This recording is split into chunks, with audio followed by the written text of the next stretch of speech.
Still got the puppet there, huh? Yeah, man. I keep the puppet here in your spirit, bro. Do you miss me?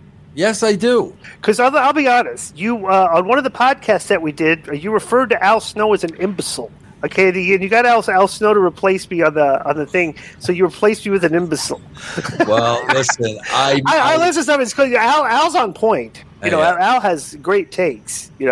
Yeah, no, Al's been saying the same thing for many years. But yeah, no, I'd be lying if I said I wasn't missing you on the show, bro. I always give you your due every week. Were you excited when the Braves won the World Series? Ecstatic. I was absolutely ecstatic. Yeah, I didn't get a chance to gloat. Yeah. So what? Are you in Colorado still? Yeah, man. Yeah. So have you acclimated? Do you consider yourself a Coloradoite, an Ambalite, a Coyote, or whatever you call yourself over there in Colorado? Yeah, man. Bro, I've been here, God, man, I think I've been like 10, 12 years now. I'm not going anyplace. Yeah. This is how you know if you're a real Colorado guy. Do you follow Colorado sports?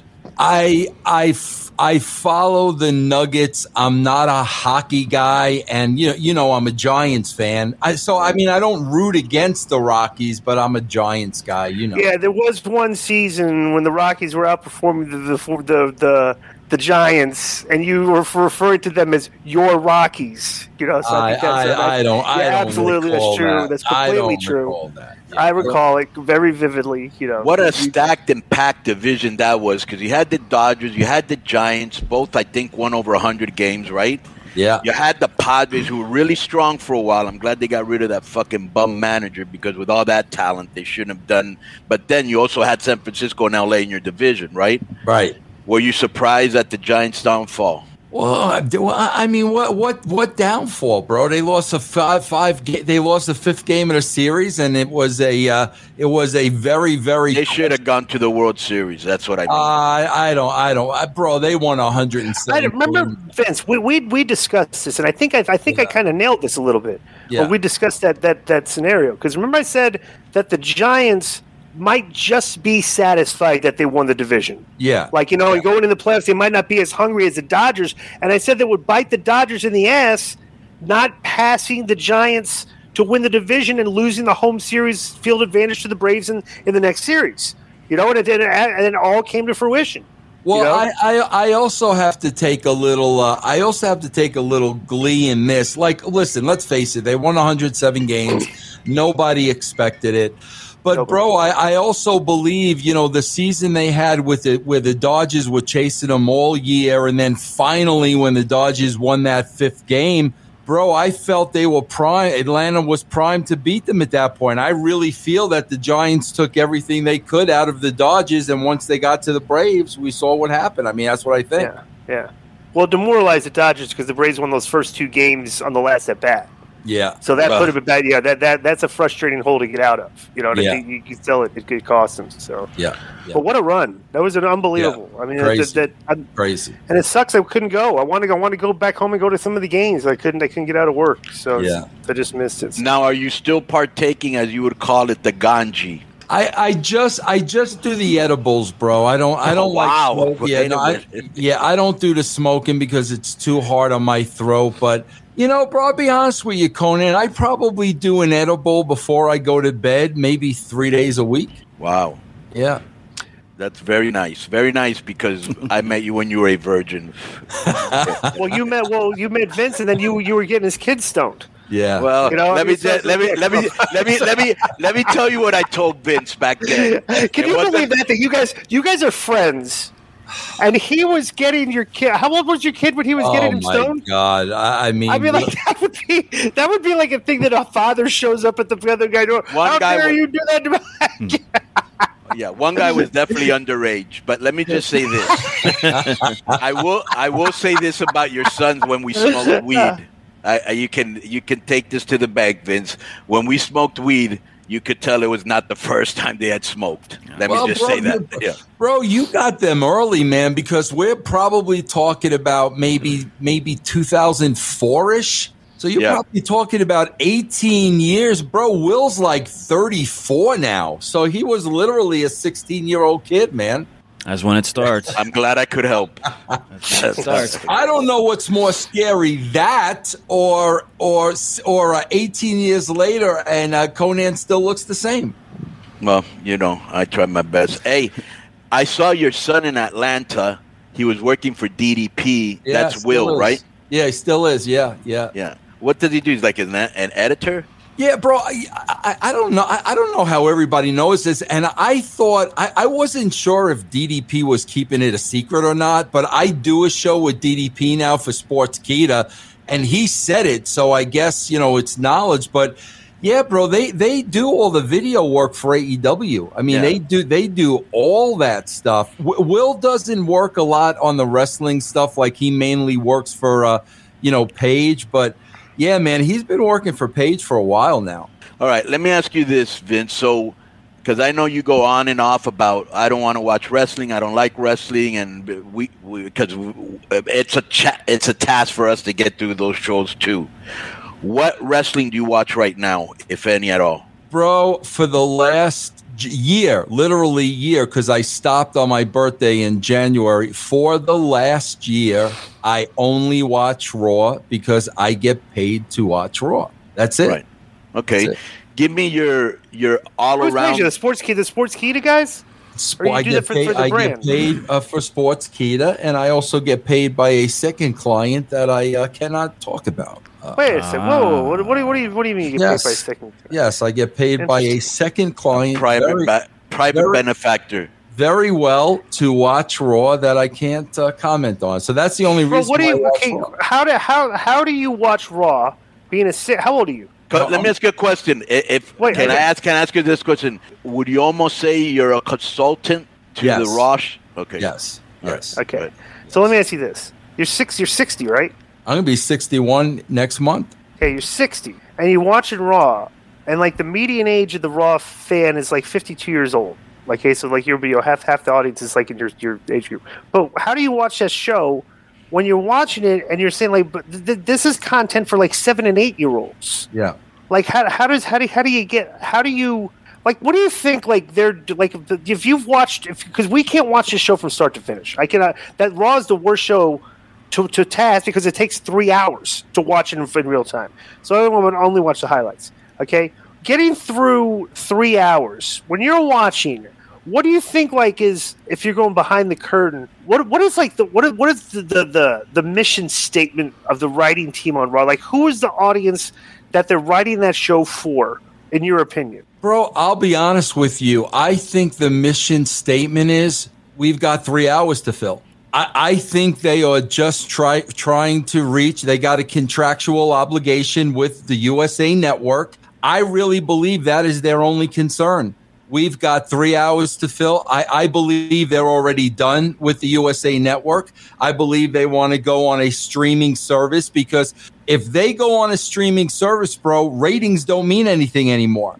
Because you got to understand right now, you guys know from a business standpoint, WWE is very successful with the deals Nick Khan is making. Bro, their only downfall and the only chink in their armor is how bad the ratings are. And there are some third parties that balk from doing business with them because of poor television ratings. Bro, if they go to a streaming service, television ratings don't mean anything anymore. And I believe that they're all set. Once the USA contract is up, that's what they're going to do. I don't think they have any desire whatsoever to increase ratings. They just have a contract, and they have to fill that obligation to deliver 3 hours of content every week, and that's what they do. Yeah, but it's still content that the networks need. You know what I'm saying? It's like I think the networks are like, when here's the thing with Raw. It's like you married the girl, okay, when she was 21 years old, and she won the beauty, the wet t-shirt contest at spring break. She's hot. Then over the course of 20 years, she let herself go. Right. She something, but you're still married to her. Right. And there's nobody, like, you can't, like, you're so long in the relationship, you can't go looking for somebody else, and you can't divorce after this time. It's like, it's at some point, it's like, I think they're just looking, because they need content. They're looking at wrestling, and wrestling's not ranked 43, 56. It's still ranked like 7, 6, 8, 5. Like still high. I don't think they're ever going to give it up.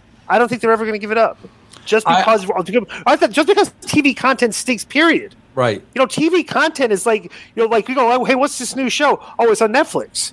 Oh, it's not even on network television. Like the TV content on network television or even cable television is so difficult to find good content that they look at wrestling as like, these numbers are better than everything else, so we kind of need it.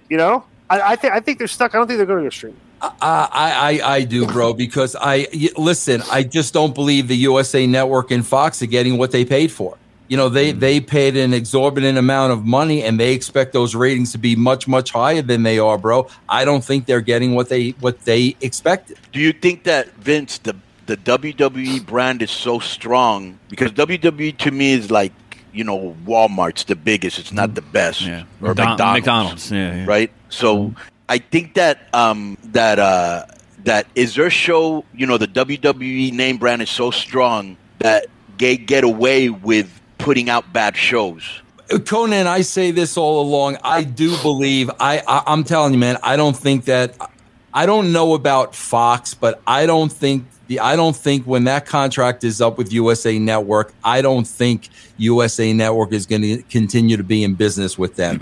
However, I do say this, Konnan, bro, there's 24 suckers standing in line. Right. There are two dozen streaming. Believe me, the WWE will get their money based on what you just said. So, I mean, make no bones about it, bro. There's 10, 12, 24 companies waiting to do business with them if USA doesn't renew a contract. Yeah. But here's the other thing. Am I correct in this? It looks like some of their house shows and have gone down in their okay. Wouldn't it, I mean, Vince, you worked there.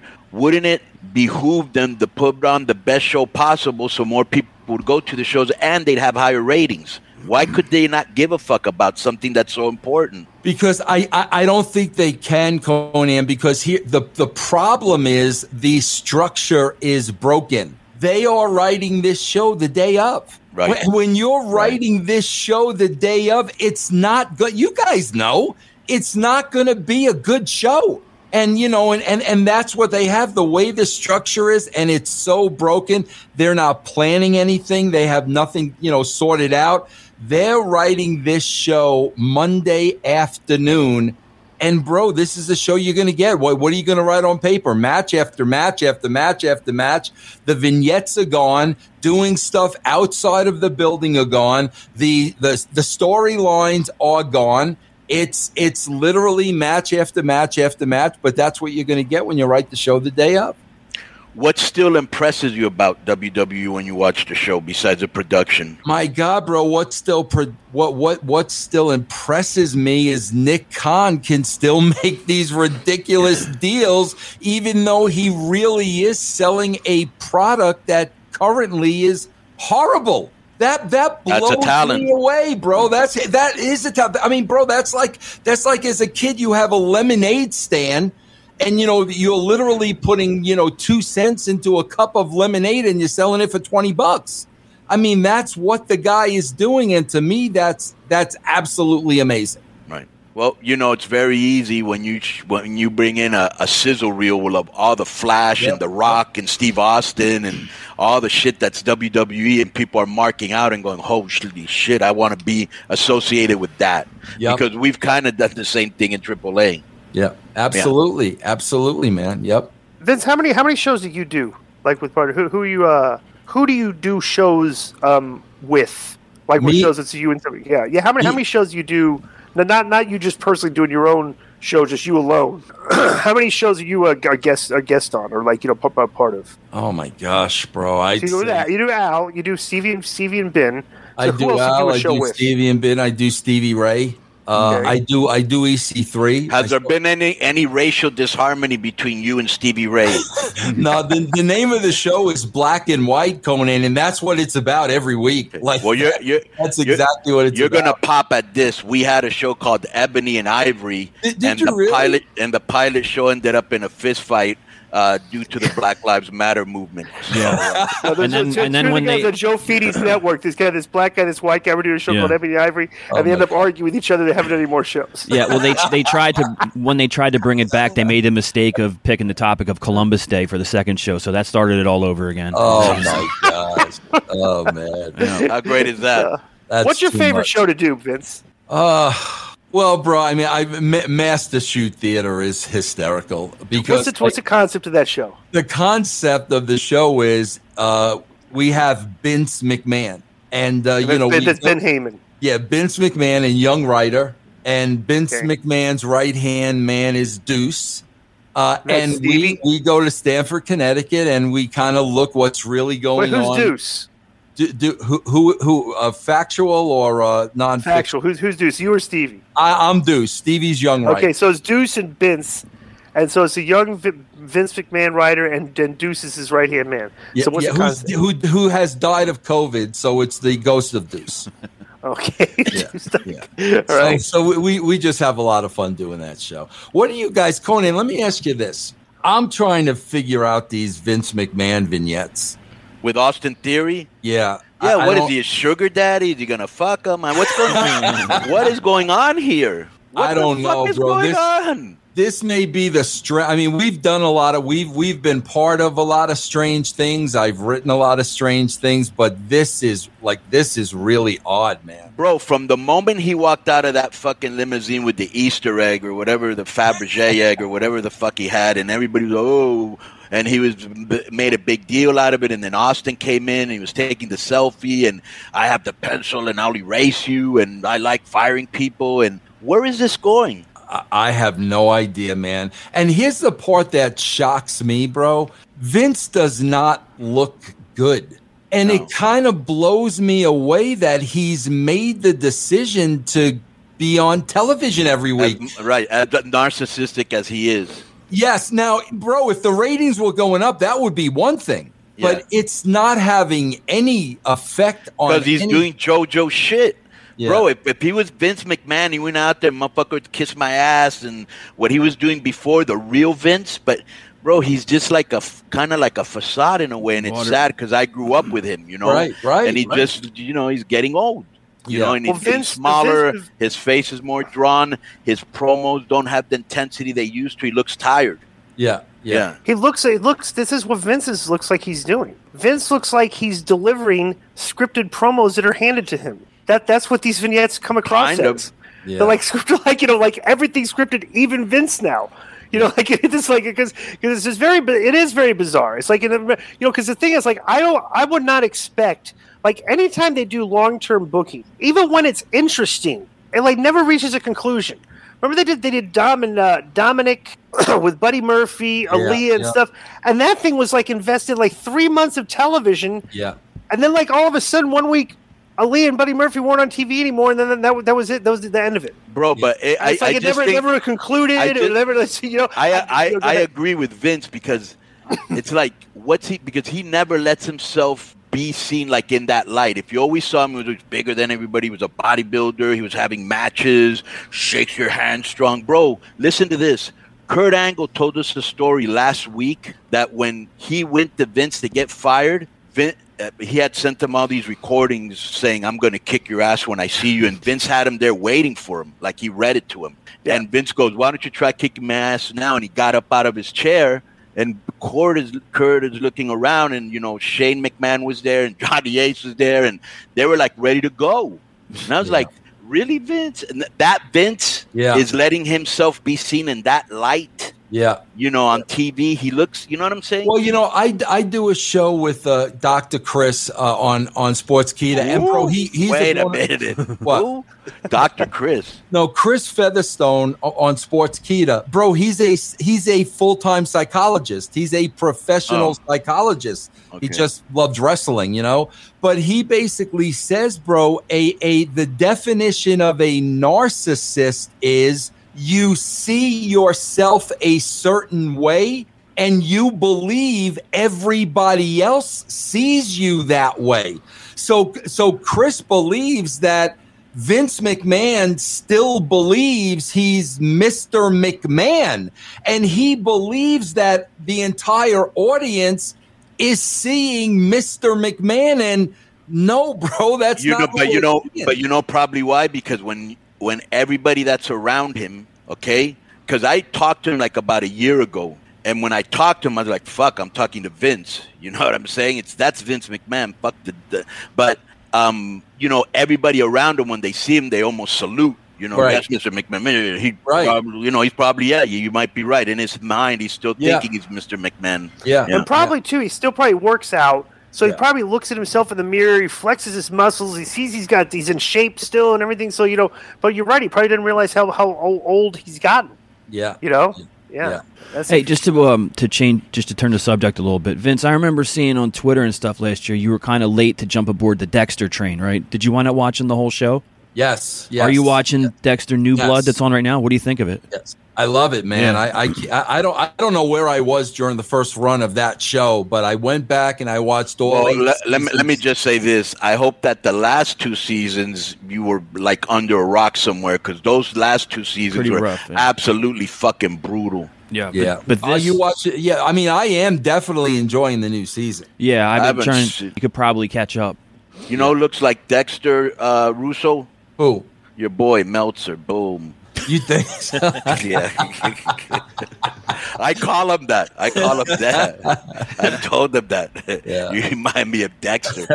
But Joe's been telling me that this new thing is good because it's like the old director is directing it. Yeah. And he's heavily put it over. So you're putting it over? Yeah, the showrunner, the original showrunner is definitely without. Bro, listen, that's why I get pissed off at people, bro. We can talk about times have changed. It's different ways to watch TV, blah, blah, blah, blah, blah. Bro, there's still must-see TV. Period. End of story. I know Sunday night here in Colorado, 7 o'clock, I'm in front of my TV watching Dexter. Must-see TV still exists, bro. If something is that good, you're going to want to watch it in the first run. Any other must-see TV shows that you've seen that you could recommend? Because now it's the holidays, I want to blitz on a couple I'll tell you what I really like, Konnan, and I tell you, I got like this guy he's built an empire, and I think he's brilliant. I think he's so talented. Kevin Hart's got like a 7 episode series called True Story on Netflix.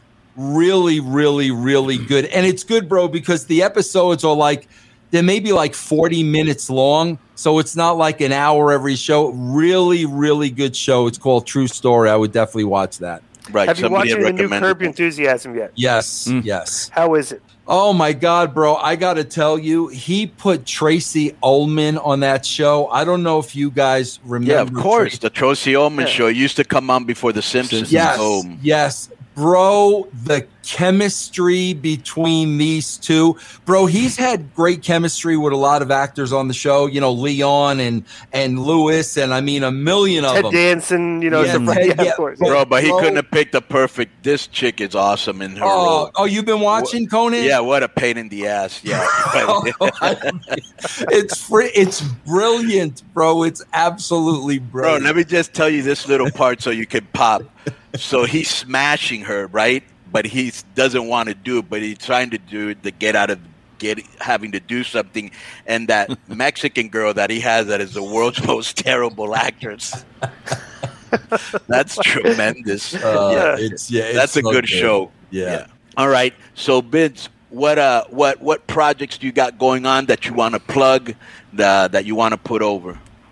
Well, yeah, bro. We're still doing a lot of shows. I was down for a while, bro, because I don't know if you know or not, Konnan, but literally, I do everything behind a paid wall. And literally, bro, as our subscribers were paying, there was a hacker intercepting every payment and funneling it into some bank account in China, bro. So, wow. it's literally, bro, every single person that paid, the money was being funneled to China. Jesus. So I had to shut everything down, bro, and I had to start from scratch and to build a brand new website, bro, and a paid wall and all that takes a lot of time. So we're finally up and running on russosbrand.com, patreon.com/Russo TWC, adding a lot of shows. Al's on there now.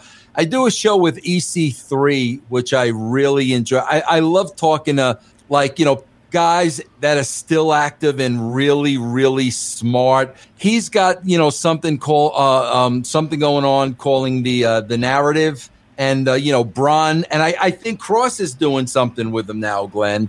But right. They do a lot of good work. But yeah, bro, that's it. We're just, like you guys, man. We're just forever creating new shows. Just grinding. All right, man. I want to say Merry Christmas to you, Happy Holidays to you and your family, bro. And you too, man. Keep doing what you're doing. And from K100 to the Vince Russo Show, the brand, all your people, thanks for keeping it 100. Boom. Yeah, take care, you guys. Happy holidays, man. Merry Christmas. All right. Happy holidays, brother. Thank you. Man. Peace.